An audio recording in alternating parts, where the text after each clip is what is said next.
afternoon.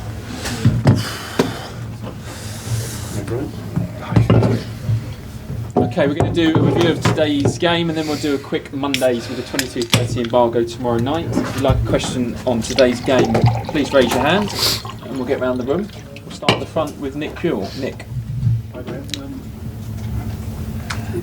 A great result, obviously. It seemed like one of those games that made it look easy. It obviously isn't. Is that the kind of ideal result that really kind of took control and kept it? Yes. It wasn't easy, that's for sure. They never are in the Premier League, these games, especially when we played on Wednesday in a big game. So to recover and to prepare, it's not straightforward, but we've got a really good group that are committed, that are together, that are fighting for each other. So that's positive. I thought we played well first half. Disappointed maybe not to score a bit earlier than we did, but I think the goal was important when it came. And then credit to Wolves, I thought they started the second half well and we had to adjust a little bit, scored at a good time, and then maybe that's the bit of breathing space you need in the game. And then for Armando to finish it off, it's great for us, but it's not a straightforward game. We had to fight for it, and credit to the boys that did that. Graham, could you just talk us through, please, there are a lot of changes, 7 I believe today. Yeah. I kind of get what you're thinking, but could you just talk us through that, please? I mean, particularly seeing Aubameyang 2 goals in 2 games and then to not play was surprising, but you've obviously got a thinking behind that. Yeah, so Thiago's had a heavy cold start the week and played Milan, but obviously 2 days to recover is really short for him, so we didn't want to take the chance there. Ben Chilwell's 3 games in a week recovering from an ACL injury. That's not the smartest thing to do, to put him out, especially when we've got Marc Cucurella. Reece James had a dead leg that wasn't fully recovered yesterday, so we had to give him a bit extra time, use him at the back end of the game rather than the start. Obviously we missed Wesley. Mateo Kovacic again, 3 games in a week. He's been nursing a knee problem, so again we can use the group in terms of Georgie and Ruben. Raheem's just had a load of football. His load's massive, so we thought that it would be good for him to have a breather and maybe help us at the back of the game if we needed to. And pretty much the similar with Oba, even though he's in a great moment. It's a tricky one because forwards rely on rhythm, but at the same time he hasn't had that much football previous to coming here, and with his injury, etc., and again just the amount of football that he has to play.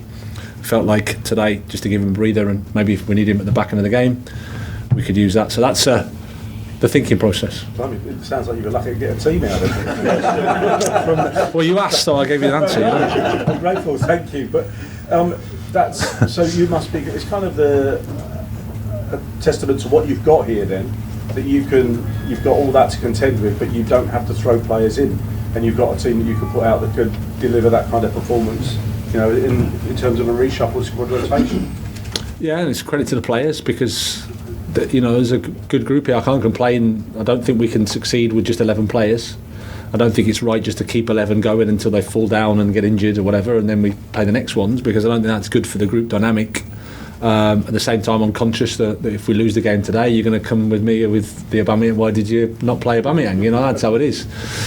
But as long as the reason's there, as long as I know in my head why we made the decision, then somebody's got to take it. And today it's worked out well, and that's credit to the players, because, like I said, the group's really together and pushing for each other, and it's important that everybody knows that we can't do it with just 11.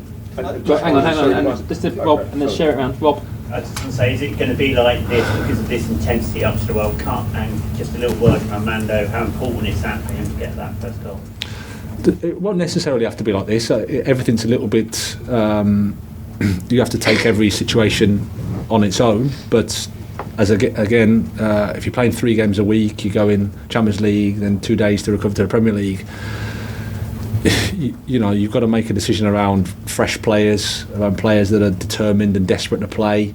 There's that aspect, and we've got a good group here. It's a good squad with lots of competition, and you need the competition. You need people fighting for each other, supporting each other, wanting to play, but ready to help. And I think you saw that today. Kai scored, Christian scored, Armando scored. So that's pleasing. And Armando, sorry, just a word on Armando, because that's quite an important role. Yeah, it is. I think it's his first, isn't it? So he's been having an impact off the bench. You can see what he brings to the team. Again, he's having to be patient, but he's working hard in training, and I think that goal's a big goal for him. Right, Sam, and then Adam. Graham, in the past, some of your predecessors have struggled with the size of the squad here and the just sheer volume of big name players. I get you have to rotate players for injury and load, but it also seems important that you have to keep them all on board as well. They all have to have game. Well, I think my experience with professional footballers, whatever level is, they want to play football. So you have to respect that. But at the same time, there's part of the deal with coming to a club like this is there's a lot of competition. You've got to fight to play in the team. You've got to be ready to help the team. You've got to be ready to play your role. And all you can do as a head coach is communicate the reasons why and sort of admit that you're not always right. So, but we're doing it with good intentions. I think it's important that we have a strong group, a strong collective, because I think it's really difficult to achieve anything without that. Okay, we're going to do two more. Adam, and then the lady to finish. Adam. Hi. To follow up on Armando, how important have you found sort of the academy core that this squad now has? Obviously, you brought in Trevor today, it's very good. Reece is brilliant, Mason is important. How important do you find that academy group just for what you're trying to build? Well, I think they're vital. They bring a understanding of the club, of the culture of the club, the demands of the club, what's required in terms of an environment. They've come through a fantastic education with the academy, so they're good people, and they're good footballers. And our job now is to help them maximise their potential, which is really exciting. Okay, last one before we do Mondays. Hi. With the injuries in midfield and contracts running down, are we going to see any midfielders coming during the transfer period? Oh, I've not thought about the transfer window. Thanks for reminding me of that. I've been busy with 3 matches in a week, but my answer with always is any club has to be when the window's open, looking for options and looking for how they can improve. But my job as the head coach is to help the players that are here, help them improve. You can see from the team today there's a lot of positives, but we're not at our maximum. So that's exciting as well, because we can help the team get better and the individuals get better. Okay, we'll leave it there. We'll do Mondays.